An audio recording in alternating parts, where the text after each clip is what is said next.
आपने कहा था थायराइड, हाँ, sugar, BP, cancer, heart disease. Heart disease, सबसे बड़ा जो हार्ट जो, हाँ, और आपने कहा था कि अगर किसी को ब्रेन की प्रॉब्लम है, किसी को अगर फिट्स पड़ रहे हैं, तो वो आटा खाना छोड़ दे। इसमें दो चीज, फिट्स क्यों पड़ते हैं वो एक बार समझ लें, 1 मिनट लगेगा। हम्म।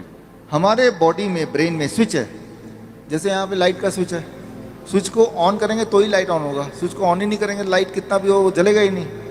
सिमिलरली हमारे ब्रेन में ट्रिगर है, कुछ लोगों में, हम में से, वो स्विच ऑन होता है, यानी कि वो फिट्स ऑन होता है दो ही चीज़ों से, एक गेहूं या फिर ग्लूटेन, गेहूं के अंदर होता है ग्लूटेन, गेहूं याद रख लीजिए, या फिर एनिमल प्रोटीन, मीट से, हाँ चीजों मीट से। तो ये दो चीज जैसे ही आप हटा देंगे तो वो स्विच ऑन ही नहीं होगा, फिट्स पड़ेगा ही नहीं। बहुत मतलब simple गेहूं बात। बंद कर देनी है, मीट गेहूं, बंद कर देना, उन लोगों के लिए, उन लोगों के लिए। हाँ, क्योंकि उनको ऐसा फिट पड़ रहा है तो उनका बॉडी जो है सेंसिटिव है इन दोनों चीज़ों से, तो दो को हटा दो, अब नहीं फिट पड़ेगा। दवाई कितना भी लेंगे फिट फिर भी पड़ता रहता है, लेकिन ये जब ट्रिगर ही नहीं है तो फिट्स पड़ने का सवाल ही नहीं है। तो ये बात है। या कई बार क्या होता है कि वो लोग पैक्ड फूड खा लेते हैं, बिस्किट वगैरह खा लेते हैं, तो उसके अंदर भी अगर वो है जिस जो उसको पता नहीं है कि गेहूं है या दूध से बना हुआ है, तब भी फिट्स पड़ जाएगा। उसे नहीं दिख रहा बिस्किट में क्या क्या है, लेकिन बॉडी को पता है। तो ये है। अभी आप बोल रहे थे कि फ्रूट्स खाने के बावजूद भी शुगर नॉर्मल है। मैं ऐसे बोलता हूँ, फ्रूट्स खाने की वजह से ही इसको शुगर नॉर्मल है, इसको इस तरह से रख लीजिए। तो ये जो अभी तक हमने बात की, और इस डिस्कशन से आपने ये समझा कि बहुत ही आसान है ठीक रहना, बीमार रहना मुश्किल है। उल्टा सीधा खाओ, फिर दवाई भी खाओ, फिर उल्टा सीधा खाओ, बीमार रहना मुश्किल है। बीमार ना रहना आसान है, सिर्फ इतना करें, अगर तो बीमार नहीं है तो होंगे नहीं, और अगर हैं तो हर दिन आपको दिखेगा आप ठीक होते चले जाएंगे। कैसे पता चलेगा ठीक हो रहे हैं? आपको पता चलेगा, आपकी ताकत बढ़ जाएगी, आपके जो पेन है वो कम हो जाएगा, उससे पता चलेगा। डायग्नोसिस ना भी करें तो भी पता चल जाएगा, इससे होगा कि आप ठीक हो रहे हैं। आपकी जो ये बुक अभी हमने करना है इसको, यस, जिसमें आपने बताया कि जो किडनी पेशेंट हैं जिनका डायलिसिस होता है, हाँ, वो किस तरह से डायलिसिस से बच जाते हैं और किडनी जो है प्रॉपर वापस हील हो जाती है। क्योंकि मोस्टली हमने देखा है कि किसी की किडनी खराब हो गई वो ट्रांसप्लांट ही कराता है या मर जाता है।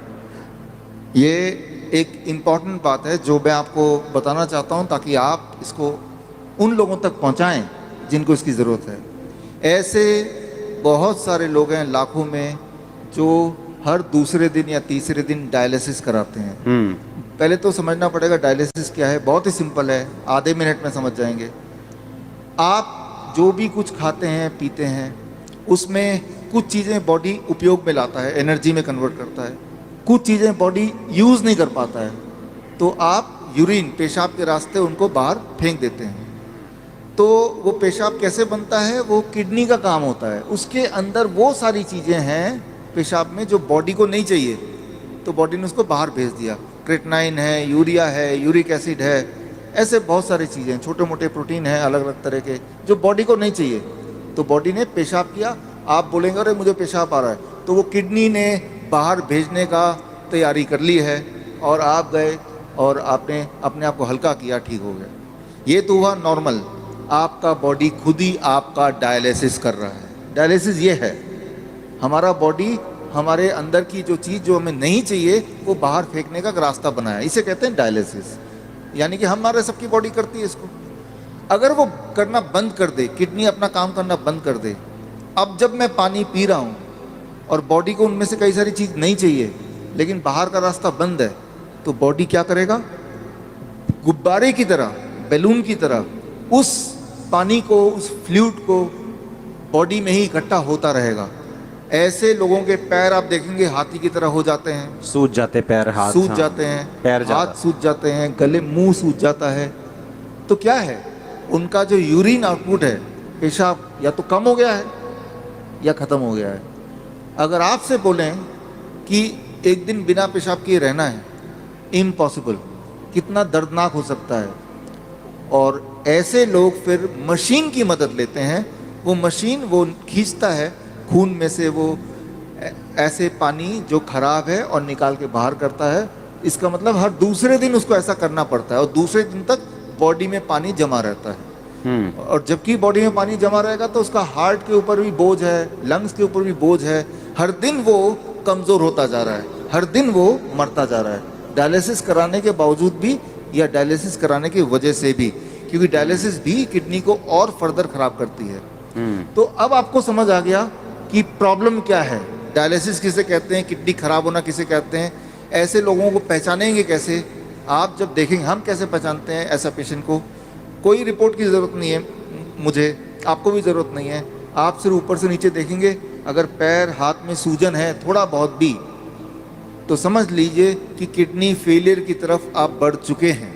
लेकिन घबराने की बात नहीं है। पहली बात, जब सूजन होती है बॉडी में, पानी जम जाता है तो सांसें भी नहीं ले पाता है, मुश्किल से लेता है, तो ये भी गड़बड़ है। वो चलता है थक जाता है, ये भी गड़बड़ है। तो ये तो हो गया। अब करना क्या है, सोल्यूशन क्या है? आपके बॉडी के अंदर से पानी को निकालना है। उसके लिए बड़ा आसान गॉड का दिया हुआ सोल्यूशन आपके पास ही है इसी वक्त।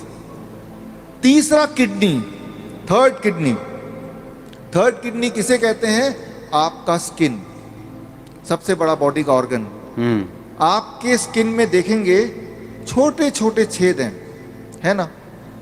तो ये जो छेद हैं, ये छेद से पसीना निकलता है।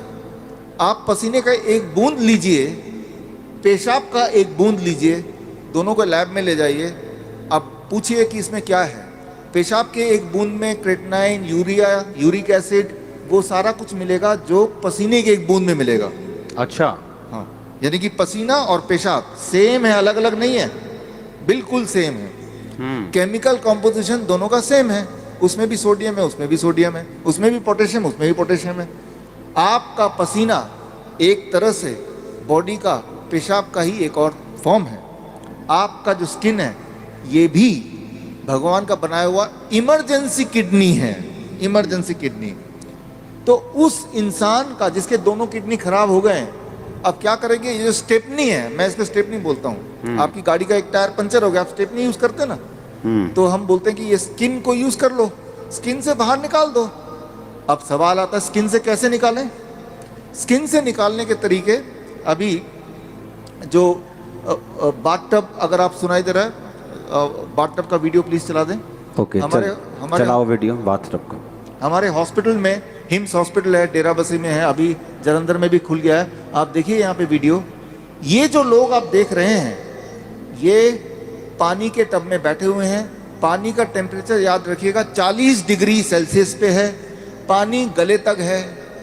गले तक पानी अगर हो, उसका टेम्परेचर अगर 40 डिग्री सेल्सियस मेंटेन कर पाएं, और ये लोग अगर 2 घंटे बैठ पाएं, तो 2 घंटे के अंदर 2 घंटे सुबह शाम के एक ही बार, एक बार, या फिर 1-1 घंटा 2 बार। अच्छा, ऐसा करने से, ये सारे किडनी पेशेंट हैं, ये वो पेशेंट हैं जो हर दूसरे तीसरे दिन डायलिसिस कराने जाते थे, लेकिन अब वो जाते नहीं हैं। क्यों? क्योंकि वो अब ऐसा करते हैं, इससे उनकी तीसरी किडनी से वो सारा जो मल है, जो पेशाब के रास्ते नहीं निकल पा रहा था, वो निकल जाता है। पहली बात। दूसरी बात, और ऐसे टप में, कोई भी टप में बैठ जाना है, कोई भी टब में, कोई भी टप हो, और उसमें जो पानी है उसे 40 डिग्री पे ही रखना है। 40 डिग्री पे रखना। और नापना कैसे? थर्मामीटर से। थर्मोमीटर आप 150-200 रुपए का मिल जाएगा। पानी नापने वाला, जो पानी नापने वाला स्पेशल थर्मामीटर, स्पेशल थर्मोमीटर 150-200 में मिल जाएगा। हाँ, कहीं उसको चेक करते रहना कि वो 40 डिग्री पे मेंटेन रहे। अगर कम हो गया, गर्म पानी डाल लेना है, गर्म पानी डाल देना, 2 घंटे बैठना है। 2 घंटे बैठना है। ये टेम्परेरी सोल्यूशन है कि किडनी हील भी होगी? इसमें मैं आता हूँ। हाँ, ये किडनी हील होगी, लेकिन कैसे? 2 चीज होगा उसके साथ।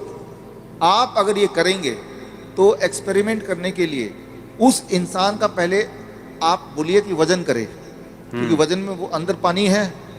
2 घंटे बाद दोबारा वजन करेंगे तो आधा किलो, 1 किलो, 1.5 किलो वजन कम मिलेगा।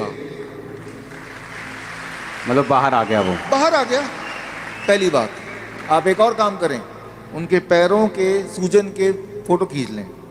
2 घंटे बाद दोबारा देखें, अरे सूजन कहाँ गया? अरे बाहर चला गया, उसको बॉडी ने बाहर भेज दिया। एक और काम करें, किडनी पेशेंट की एक दिक्कत होती है, उनका बीपी बहुत हाई रहता है। क्यों? गुब्बारे को जैसे फुलाएंगे तो प्रेशर बढ़ गया ना, तो बॉडी भी तो गुब्बारे की तरह फूल रही है, पानी अंदर डल डल के, तो प्रेशर बढ़ता जा रहा है। तो चाहे कितनी भी दवा खा लें किडनी का पेशेंट, प्रेशर उनका बहुत ज़्यादा होता है, ब्लड प्रेशर। अच्छा। लेकिन तो अब पहले प्रेशर नाप लें, ज़्यादा ही मिलेगा 200/100।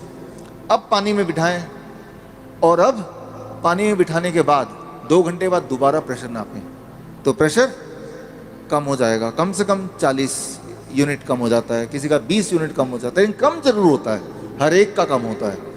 तो जो मेन सिम्टम होते हैं किडनी पेशेंट के, वो सारे सिम्टम एक क्लासिक सिम्टम होता है। मोस्टली बोलते हैं कि किडनी आपकी श्रिंक हो गई है जी, हाँ। किडनी सुंगड़ गई है, सिकुड़ गई है, वो काम नहीं कर रही। हाँ, वो फिर से बढ़ेगी कि नहीं बढ़ेगी, ऐसे ही रखना पड़ेगा पेशेंट को? ये बड़ा इंटरेस्टिंग है।